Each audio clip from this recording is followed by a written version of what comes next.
오늘 우리가 읽은 본문 말씀을 가지고 예수님의 본보기라는 제목으로 함께 말씀을 나누고자 합니다.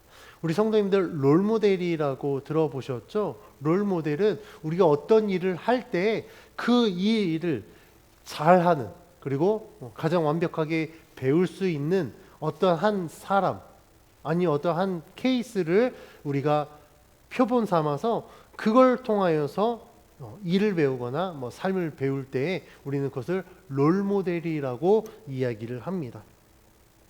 우리들에게 롤모델이 필요한 이유는 실수를 줄이기 위함입니다. 그리고 뭔가를 할 때 혼자 그것을 터득하고 배우는 데 시간이 굉장히 길게 걸리잖아요. 그런데 그것을 잘하는 어떤 권위자를 통해서 우리가 배우면 시간도 단축할 수 있고 훨씬 더 효율적일 수 있습니다. 그리고 가장 중요한 건 모방은 창조의 어머니라고 롤모델을 통하여서 내가 할 수 있는 능력을 첨부하면 그것이 또 다른 어떤 특별한 케이스가 될 수 있기 때문에 우리들의 삶에 있어서 롤모델은 굉장히 중요합니다. 오늘 말씀에서 예수님은 이 제자들에게 예수님 스스로가 롤모델이 되어 주십니다. 그래서 예수님이 제자들에게 행하신 것들을 통하여서 무엇을 가르치시는지 우리가 말씀을 통해 함께 은혜를 나누고자 합니다. 제자들의 발을 씻기신 후에 오늘 본문 말씀에 보니까 예수님이 제자들에게 함께 앉으신 후에 예수님이 행하신 이 것에 대해서 너희가 알고 있느냐라고 질문합니다. 사실 예수님이 제자들에게 물어보신 의도는 제자들이 예수님이 하신 그 행동에 대한 분명한 목적을 알고 있을 것이라는 기대에서 시작된 것은 아닙니다. 왜냐하면 이미 예수님이 7절 말씀에서 제자들에게 예수님이 행하신 일을 알지 못할 것이라고 말씀하셨기 때문에 그렇습니다. 그럼에도 불구하고 예수님 제자들에게 다시 한번 물어보십니다. 왜 물어보셨을까? 그 이유는요, 제자들에게 직접 예수님의 행동으로 보여주시고 그들에게 그 의미를 가르쳐 주시기 위함입니다. 예수님께서는 제자들에게 두 가지 옳은 것을 말씀해 주십니다. 첫 번째 옳은 것 13절에 기록되어 있는데 다 같이 13절 말씀 한번 봉독해 봅니다. 시작.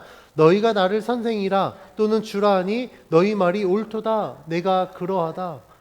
예수님은 예수님이 행하신 이것을 가르치기 전에 제자들이 옳은 것을 말씀하시는데 먼저 첫 번째 13절에 기록된 것처럼 예수님을 선생이라 또는 주라 하는 것, 그것이 옳다라고 말씀하고 있습니다. 이것은 예수님의 신분만을 의미하는 것이 아닙니다. 예수님의 신분이 선생이어서 선생이라고 고백하는 것이 옳다라고 말한 것이 아닙니다. 예수님께서는요, 제자들에게 행하신 이 행함을 통하여서 내가 누구인가를 나타내기 위해서 이렇게 질문하셨고, 제자들이 예수님을 주라고 고백한 것, 그것이 옳다라고 말씀하고 있는 겁니다. 예수님이 주님이 될 수 있는 이유는 여러 가지 것이 있겠지만 가장 큰 것, 예수님이 요한복음에서 그리고 우리가 12장 13장에서 계속해서 말씀하신 것처럼 예수님이 하나님이 보내신 뜻대로 행하셨기 때문에 예수님은 주님이 될 수 있는 겁니다. 그래서 주님이 말씀하셨죠. 나를 믿는 것이 아버지를 믿는 것이고 나를 보는 것이 아버지를 보는 것이다 라고 말씀한 것입니다. 뿐만 아니라 예수님은 예수님이 주님 되심을 몸으로 실천하면서 제자들에게 보여주셨습니다. 그러니까 예수님이 주 되심을 이론적으로 말로만 하는 것이 아니라 예수님은 삶으로 실천하여서 보여주셨다라는 겁니다. 그래서 예수님의 삶은 예수님의 가르치면서 가장 좋은 교과서가 된 겁니다. 제자들이 예수님을 선생으로 인정한 것뿐만 아니라 예수를 주로 인정한 것은 매우 중요한 사건입니다. 그 이유는 예수님께서 가르치신 것이 하나님 나라의 복음인데 이 복음은 예수님을 주로 인정하는 것에서부터 그 믿음이 시작되기 때문에 그렇습니다. 예수님을 믿고 따르기 위해서는 이 믿음이 반드시 필요합니다. 그때 당시에 예수님을 따르는 수많은 무리들이 있었습니다. 그런데 모두가 다 제자가 될 수 없었어요. 왜 그랬을까요? 더러는 예수님이 가르치신 내용을 듣고 아니면 예수님이 행하신 기적들을 보고서도 예수님을 주로 믿지 않았기 때문에 그렇습니다. 근데 예수님이 제자가 될 수 있는 것은 예수님의 말씀을 듣고 예수님이 행하신 것들을 통하여서 예수님을 주로 고백했을 때 예수님이 제자가 될 수 있는 것이거든요. 근데 이 제자가 될 수 있고 예수님을 주로 고백할 수 있는 그 시작점이 뭐라고요? 믿음이라는 겁니다. 지식으로 예수님을 주로 인정하는 것, 이것은 믿음이라고 볼 수 없습니다. 그리고 그것은요, 한계가 있어요. 그런데 믿음으로 예수를 주로 고백할 때 예수님은 그 믿음, 그 고백이 옳다라고 말씀하십니다. 그리고 우리가 지식으로 그러니까 이성적으로 예수를 주로 고백할 수 있을까? 저는 불가능하다라고 봅니다. 개 중에는 지식으로 알고 주로 고백할 수 있다라고 하지만 그건 진짜가 아니에요. 우리가 예수를 주로 고백하는 것은요, 믿음에서 시작되고 우리가 그 믿음으로 주로 고백했을 때 하나님이 역사하십니다. 그 대표적인 예가 예수님에 대한 베드로의 고백인데 마태복음 16장 16절 17절에 이렇게 고백하고 있습니다. 제가 봉독해 드립니다. 시몬 베드로가 대답하여 이르되 주는 그리스도시요 살아계신 하나님의 아들이시니이다. 예수께서 대답하여 이르시되 바요나 시몬아 내가 복이 있도다. 이를 내게 알게 한 이는 혈육이 아니요 하늘에 계신 내 아버지시니라. 아멘. 베드로가 예수님을 주로 고백합니다. 그리스도시요 살아계신 하나님의 아들이십니다라고 고백했을 때 예수님이 그것을 알게 한 분이 누구라고요? 혈육이 아니라 하늘에 계신 내 아버지다라고 말씀하고 있습니다.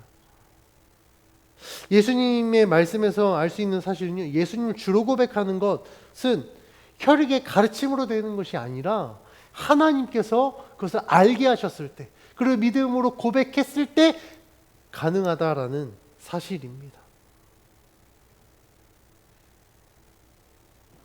왜냐하면요, 지식으로 배운다고 해서 복음이 완성되는 게 아닙니다. 그러니까 교회에서 성경 공부 많이 한다고 해서 믿음이 막 자라나는 게 아니에요. 자라는데 도움이 될 수 있지만 절대적이진 않습니다. 아무리 많은 성경 지식을 배워도요, 내가 그걸 믿지 않으면 아무런 의미가 없다라는 겁니다. 예수님도 똑같습니다.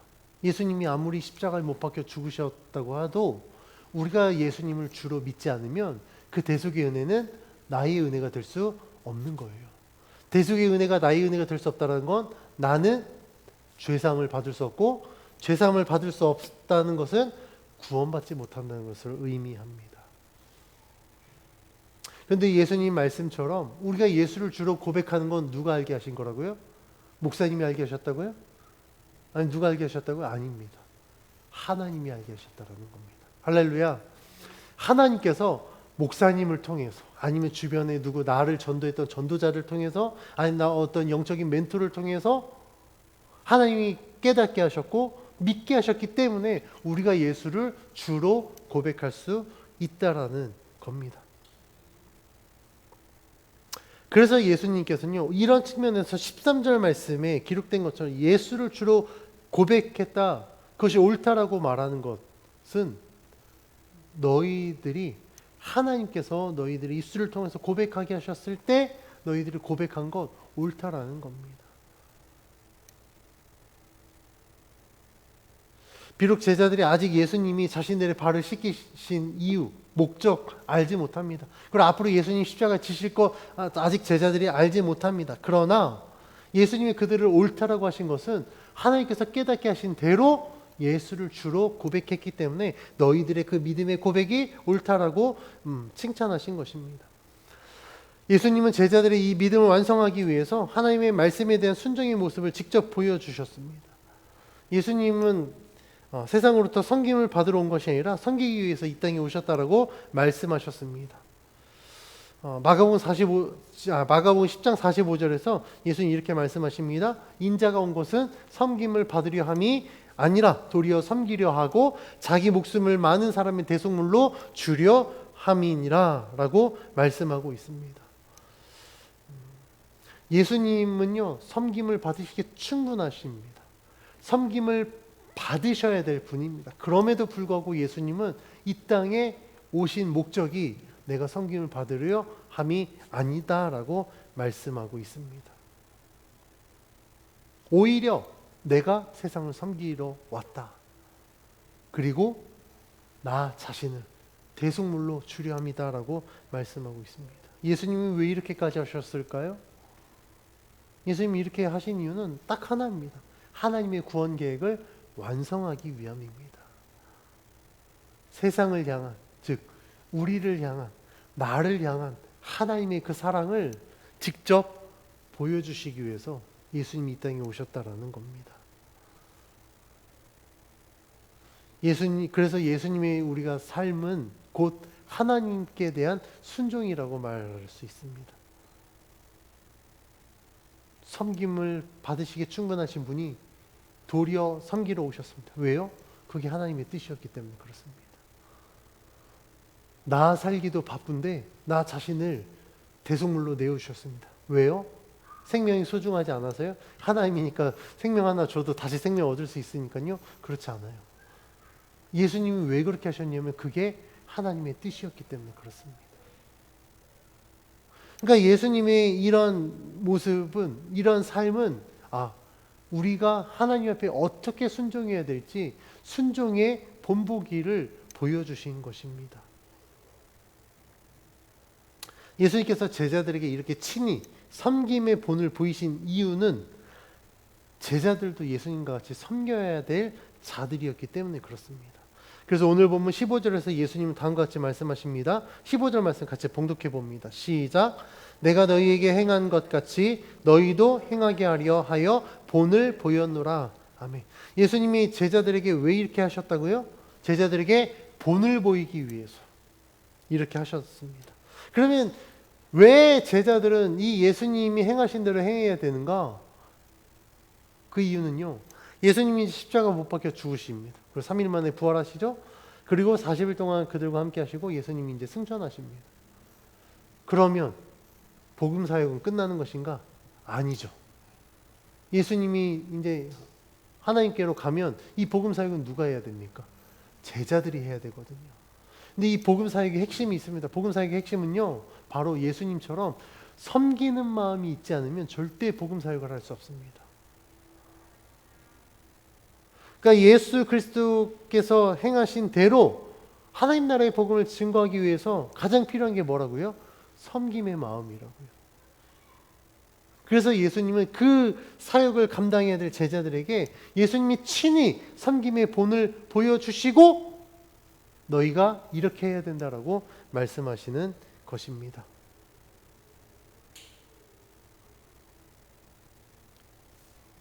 제자들이 이 막중한 사역을 감당해야 되는데 제자들의 마음에 예수님이 하나님 말씀에 순종하신 것처럼 순종하는 마음이 없다면, 아니면 예수님이 정말 제자들을 섬기신 것처럼 세상을 섬기는 마음이 없다면 그들은 그 사역을 감당할 수 없을 것입니다. 하지만 예수님은요, 제자들에게 그 사명을 감당할 수 있도록 자신이 본보기가 되어서 어떻게 하는 것이 순종인지, 어떻게 하는 것이 섬기는 것인지 말씀해주고 있습니다. 예수님이 이렇게 보여주시면서 제자들에게 이후에 너희가 알 것이다 라고 말씀합니다. 그러면 예수님이 말씀하신 이유는 언제라고요?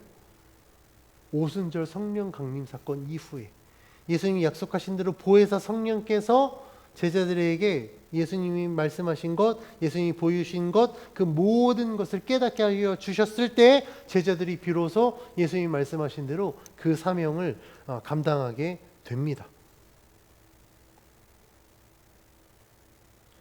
15절에서 예수님이 제자들에게 행하게 하려 하는 시점, 이것도 성령 강림 이후입니다. 제자들은 성령을 받고 난 이후에 세상으로 나아가 복음을 전합니다.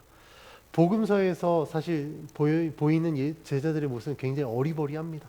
말귀도 못 알아듣고 굉장히 미숙하거든요. 그런데 오순절 성령 강림 사건 이후의 제자들은요, 초대교회를 이끌어가는 사도로 완전 탈바꿈 합니다. 복음을 증거하고 교회를 세우고 영적인 지도자의 모습으로 바뀝니다. 이렇게 제자들이 바뀔 수 있었던 것, 그리고 그 사역을 감당할 수 있었던 것은 예수님께서 보여주신 믿음의 본보기를 통해 전도와 선교가 어떻게 이루어지는지 그 본질을 깨닫고 예수님이 하신 대로 행했기 때문에 이 모든 사역이 가능하게 됩니다. 예수님은 자신이 제자들을 섬기는 이유에 대해서 다음과 같이 설명하는데 16절 17절 말씀 같이 한번 봉독합니다. 시작. 내가 진실로 진실로 너희에게 이르노니 종이 주인보다 크지 못하고 보냄을 받은 자가 보낸 자보다 크지 못하나니 너희가 이것을 알고 행하면 복이 있으리라. 아멘. 예수님은 종과 주인, 보낸 자와 보냄을 받은 자의 관계를 통하여서 자신과 하나님과의 관계, 성도와 하나님과의 관계에 대해서 말씀하고 있습니다. 나와 하나님과의 관계에서 누가 주인이죠? 하나님이 주인입니다. 그러면 자연스럽게 우리는 종이 되는 겁니다. 그러면 누가 보낸 자가 됩니까? 하나님이 보낸 자가 되고 우리는 보냄을 받은 자가 됩니다. 이러한 관계를 명확하게 알고 있다면 그 사람은 온전한 믿음을 갖고 있습니다. 누가 뭐라 그래도 하나님 하면 하나님은 내 삶의 주인이시지. 하나님 하면 하나님 나를 이 세상 가운데 보내신 분이지 라는 이런 명확한 개념이 성립이 되면 그 사람은 온전한 믿음으로 살아가게 된다라는 겁니다.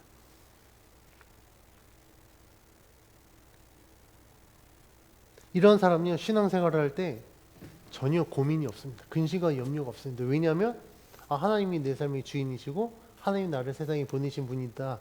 나는 주님의 종이고 나는 그 보냄을 받은 자이기 때문에 나는 하나님 말씀대로 행하면 되지 라고 생각하기 때문에 근심과 염려가 없다라는 거예요. 그런데 이러한 신앙생활이 가능할까? 가능은 하지만 굉장히 어렵습니다.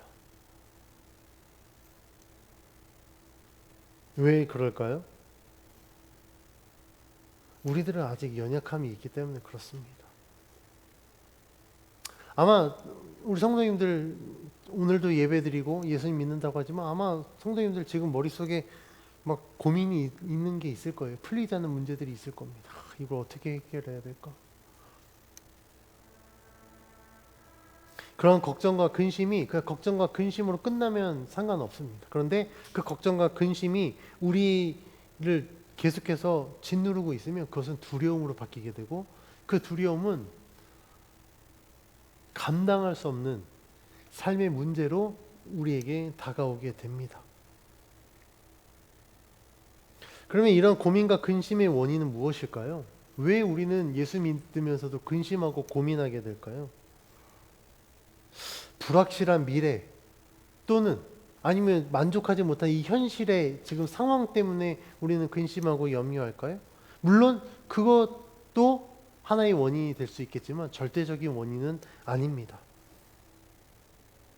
하나님을 믿으면서도 근심과 염려하게 된다면 그 이유는요, 하나님과의 나와의 이 관계가 제대로 형성되지 않았기 때문에 그래요. 하나님이 나에게 어떤 분인가? 나는 어떠한 존재인가? 그것이 흔들리면 우리는 삶 가운데 다가오는 문제로 인해서 근심하고 염려하게 된다라는 겁니다. 예수님이 말씀하신 것처럼 하나님을 주인으로 모시면요, 근심할 필요가 없습니다. 근심하지도 않습니다. 왜냐하면 종은 주인이 시키는 대로 하면 되거든요. 만약에 종이 주인이 시킨 대로 했는데 잘못됐다. 그럼 그 책임은 누구에게 있습니까? 주인에게 있는 거예요. 잘못 시킨 거거든요. 잘못 명령한 거예요. 그런데 우리 하나님은 잘못된 주인 아니시잖아요. 실수가 없는 분이시잖아요. 그 하나님이 명하신 대로 하면 우리는 근심할 필요가 없습니다. 그런데 왜 우리가 그러면 근심할까요? 하나님이 명령한 대로, 하나님 말씀한 대로 우리가 못하기 때문에 그렇습니다. 하나님은 명령하셨는데 그 명령을 받은 가운데 우리의 생각이, 나의 경험이 자꾸 첨가가 되니까 그것이 두렵게 되고 근심이 되고 염려가 되는 것입니다.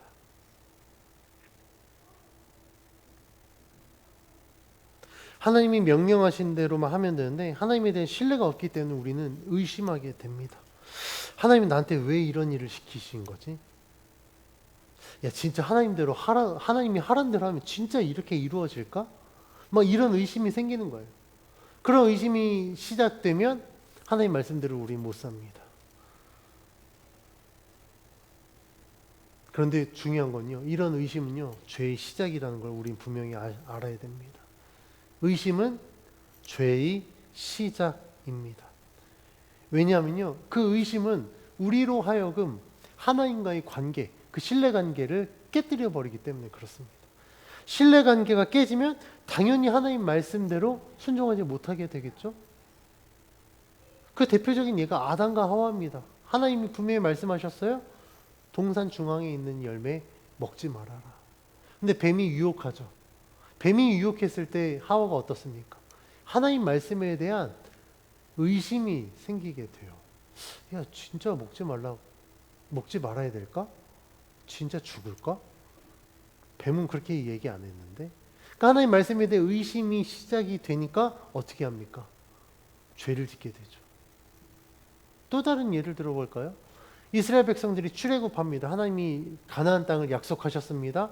그 땅으로 인도하기 위해서 하나님 출애굽시키셨어요. 그런데 정탐꾼을 보냅니다. 12명의 정탐꾼을 보냈는데 이 10명의 정탐꾼이 거기 비옥하고 다 좋아. 근데 거기 사는 족속들, 야, 우리 그들 못 이겨.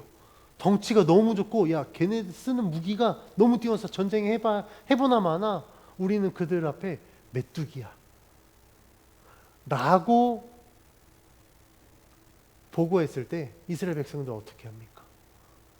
하나님은 원망합니다. 아니, 애굽에서 죽게 만들지 우리를 광야까지 이 힘들게 여기까지 왔는데 여기서 죽게 만드냐? 하나님이 보내기로 한 그 약속의 땅을 갔는데 이스라엘 백성들이 어떻게 하죠? 의심해요. 불안해합니다. 의심과 불안이 쌓이니까 어떻게 됩니까? 하나님과의 신뢰관계가 깨어집니다. 그리고 하나님 원망하게 돼요. 그 결과 어떻게 됐습니까? 출애굽한 사람 중에 딱 2명, 그 자리에서 아니다, 저들은 우리의 밥이다, 우리는 이길 수 있다라고 고백했던 여호수아, 갈렙 딱 2사람 빼고 출애굽했던 사람은 단 한 사람도 가나안 땅에 들어가지 못했습니다. 하나님 말씀을 의심하게 되고 그 의심으로 인하여 죄가 시작되고 그 죄로 인하여 하나님과의 신뢰관계가 깨어져 버리면 우리는 하나님이 아무리 좋은 것을 약속하셔도 그 약속을 우리는 누릴 수 없다라는 것을 성경은 이야기하고 있는 겁니다. 아담과 하와, 이스라엘 백성의 모습에서 발견된 공통점은 무엇이냐면 하나님이 말씀하신 대로 순종만 했으면 아무런 문제가 없었을 텐데 그 말씀을 의심하고 그 의심이 시작되면서 하나님이 인도하실 그 길을 자신이 결정하고 스스로의 방법으로 그것을 행합니다.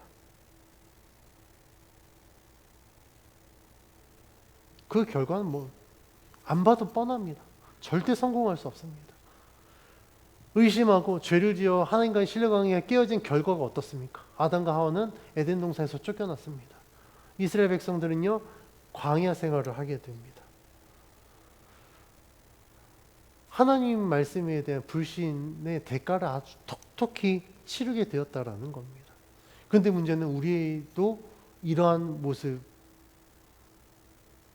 살아간다라는 겁니다. 하나님을 신뢰하지 못해서 근심하고 염려가 될 때 우리는 하나님의 말씀대로 행하지 않습니다. 그 선택권, 그 주도권을 내가 가져옵니다. 그리고 내가 아는 대로, 내가 원하는 대로, 아니면 사람들이 조언하는 대로 결정합니다. 여러분들 그렇게 결정했을 때 여러분들 그 결과가 어떠셨습니까?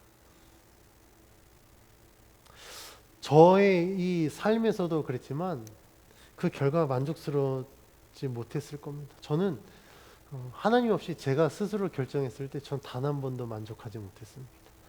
그때 당시에는 그게 최선의 방법이라고 선택했지만 돌이켜보니 단 한 번도 만족한 결과를 얻지 못했습니다.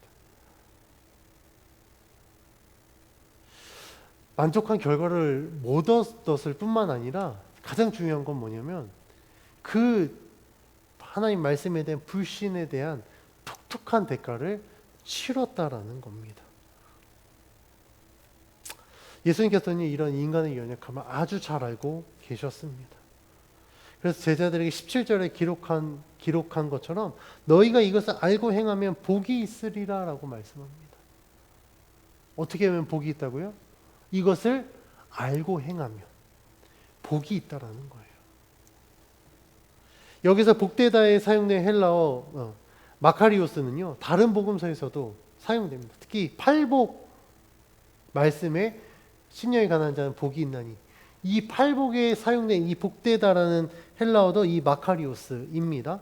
요한복음에서는 2번 등장하게 되는데, 오늘 우리가 읽은 본문 말씀과 20장 29절에 부활하신 예수님이 제자들에게 가셨을 때 의심하는 도마에게 야, 내 옆구리 창자국을 만져봐라. 만져보고 딱 믿었을 때 예수님이 도마에게 말씀합니다. 야, 너가 보지 못하고 믿는 자들은 복되다라고 말씀하실 때 여기에서 복되다라는 단어도 이 마카리오스란 단어를 사용하고 있습니다. 그러면 이 성경이 말하고 있는 복의 조건이 무엇인지 우리는 알 수 있습니다. 복의 조건은 무엇입니까? 믿었을 때, 하나님 말씀을 믿고 그대로 행했을 때 복이 있다라는 것을 말씀하고 있습니다. 그럼 우리는 알 수 있죠. 복된 자의 조건은 믿음입니다. 그 믿음이 있을 때 우리는 하나님 말씀에 순종할 수 있다라고 말씀하고 있습니다. 그래서 예수님은 이 말씀하신 대로 그 복이 제자들에게 임하게 하기 위해서 본을 보이시고 가르치셨습니다. 그 내용이 오늘 보면 19절에 기록되어 있는데 19절 말씀 같이 한번 봉독합니다. 시작. 지금부터 일이 일어나기 전에 미리 너희에게 일러둠은 일이 일어날 때에 내가 그인 줄 너희가 믿게 하려 함이로라. 아멘. 19절에 기록된 것처럼 예수님이 이 모든 것을 행하신 이유 딱 하나예요. 그것은 무엇이냐면 제자들이 예수님을 그리스도로 믿게 하기 위함입니다. 13절에서 제자들이 예수를 선생으로라 또한 주라고 고백했죠. 고백 안 한 게 아닙니다. 그런데 예수님은 그것만으로 부족하다라는 거예요. 너희가 나를 진짜 그리스도로 믿게 하기 위해서 내가 이것을 보이셨다라고 말씀합니다. 왜 그랬냐면 우리가 복음서 읽어보면 예수님을 따랐던 제자들도 예수님이 십자가에 못 박히실 때 그 믿음이 흔들렸습니다. 베드로는 예수님을 부인했고요. 제자들이 예수님이 죽으시고 난 이후에 어떻게 했냐면 다시 자기들의 삶의 자리로 돌아갔어요. 예수님을 따랐을 때 그물을 버려두고 예수님을 따랐던 제자들이요, 예수님 죽고 나니까 다시 그물을 잡고 고기를 잡게 되었습니다. 예수님과 함께 했던 제자들은 예수님을 따를 때만 하더라도 정말 주를 위해서 모든 걸 다 할 것 같았지만 정작 예수님 십자가에 못 박혀 죽으시고 나니 그들의 믿음은 흔들리기 시작했다라는 겁니다. 아무리 3년 동안 예수님께 많은 가르침을 받았고 예수님 근거리에서 수많은 사역의 경험들이 있었던 제자들이었음에도 불구하고 그들의 믿음은 여지없이 흔들리게 되었습니다. 그런데 이 제자들의 방언이 오래가지 않습니다. 왜냐하면 예수님이 3일 만에 부활하시고 예수님이 제자들을 찾아가서 그들에게 내가 그리스도다라는 것을 보여주셨을 때, 그리고 제자들에게 앞으로 너희들이 감당해야 될 사역이 무엇인지 말씀하셨을 때 제자들은 다시 한번 주를 위하여서 자기 자신을 헌신하게 됩니다. 그리고 아까 말씀드린 것처럼 오순절 성령 강림 사건을 통하여서 성령을 받고 난 이후에 이제 완전히 정말 하나님 나라의 복음을 증거하는 그 일들을 위해서 자신의 모든 것을 내어주는 그런 모습들을 우리가 성경을 통해 보게 됩니다. 제자들이 이렇게 흔들렸지만 다시 믿음의 자리를 회복할 수 있었던 그것은요, 예수님을 통하여서 온전한 믿음이 무엇인지 배웠기 때문에 그렇습니다. 우리가 예수님은 가장 좋은 선생님이다라고 말합니다. 왜냐하면 예수님은 말로만 하지 않으셨거든요. 예수님은 말씀으로 가르치실 뿐만 아니라 본인이 본인의 삶에서 몸소 실천하셨습니다. 예를 들면 제자들에게 시험에 들지 않게 깨어 기도하라고 말씀하시고 자기는 기도 안 한 게 아니에요. 예수님은 우리가 복음서 읽어보면 예수님은 사역을 하고 제자들을 보내시고 혼자 개인적으로 늘 기도하셨습니다. 그러니까 기도하라고 말씀하시고 본인이 스스로 기도하시는 삶을 보여주셨기 때문에 그 모습을 본 제자들은요, 예수님의 말씀을 따를 수밖에 없었다라는 겁니다. 오늘 본문 말씀에 나온 것처럼 너희가 세상을 섬겨라라고 말씀하셨을 때 예수님이 말로만 하셨으면 제자들은 세상을 섬기지 못했을 겁니다. 그런데 어떻게 섬기는 것인지 스승인 예수님이 제자들의 발, 무릎을 꿇고 그 제자들의 발을 씻기는 그 모습을 보면서 진짜 섬김은 이거야라는 것을 보여주기 때문에 제자들도 세상을 섬길 수 있게 되었다라는 겁니다. 그래서 우리가 하나님을 향한 온전한 믿음을 갖기 위해서 우리들의 롤모델은 바로 예수님이 되어야 됩니다. 그래서 우리는 우리들의 믿음이 흔들리지 않기 위해서는 예수님의 모습을, 예수님의 삶을 반드시 기억해야 됩니다. 하나님의 뜻을 이루기 위해 자기의 모든 영광을 내려놓으신 예수님, 섬김을 받으시기에 충분하셨지만 섬김을 받는 것이 아니라 섬기는 모습을 보여주신 그 예수님, 무엇보다도 하나님 말씀에 절대적으로 순종하셨던 그 예수님의 순종의 모습을 통하여서 우리는 이게 진짜 순종이구나, 이게 진짜 믿음이구나, 이게 진짜 섬김이구나를 깨닫고 예수님이 하신 대로 살아갈 때 우리는 온전한 믿음의 사람이 될 수 있습니다. 그래서 예수님은요, 우리들의 믿음에 또한 우리들의 삶에 가장 좋은 롤모델이 되어 주십니다. 기독교 고전 중에 찰스 쉘돈의 저서 예수님이라면 어떻게 하실까라는 책이 있습니다. 혹시 읽으신 분이 계실지 모르겠는데 이 책에는요, 우리가 일상생활에서 겪는 다양한 일들, 상황들 속에서 과연 예수님이라면 어떻게 하셨을까라는 그 이슈를 던지고 정말 믿음의 삶이 무엇인지 고민하게 만드는 책입니다.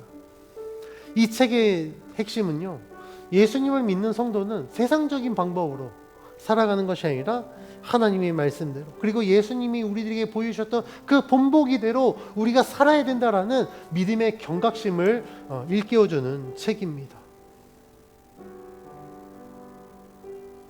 그래서 우리는 무엇인가 답을 찾을 수 없을 때 우리는 그 답을 어디서 찾아야 된다고요? 예수님을 통해서 찾아야 됩니다. 예수님은 어떻게 하셨지? 예수님이 이런 상황에서 뭐라고 말씀하셨지? 어떻게 행하셨지?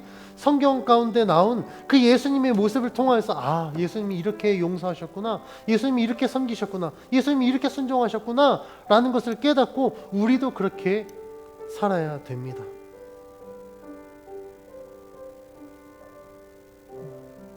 그래서 저는 우리 성도님들께 이렇게 권면드리고 싶습니다.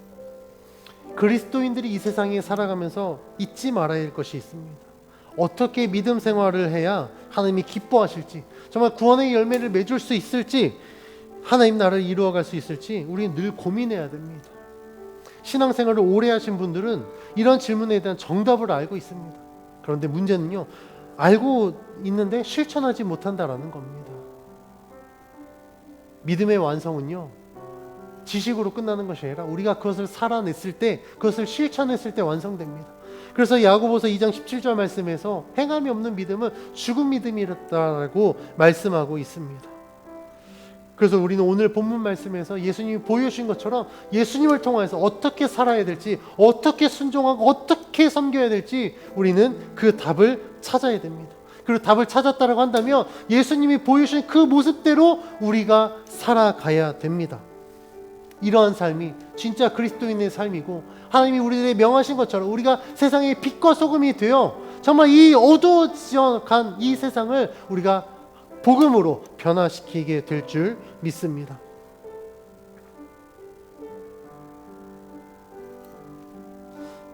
저는 개인적인 고백이지만 제가 스스로 그리스도인으로 살아가면서 목회를 하면서 제가 늘 되뇌이는 것이 있습니다. 제 스스로에게 하나님에게 약속하는 것이 있습니다. 절대 말로만 하지 말자. 아마 제가 말로만 하면 우리 성도님들 아마 떠나실 것 같습니다. 근데 그런 목회자들 많거든요. 자신은 하지 못하면서 성도들에게 목회자이기 때문에 요구하는 게 굉장히 많아요. 저는 청년 때부터 그런 게 너무 싫었습니다. 자기는 전도할 줄 모르고 전도 못하면서 전도하래요.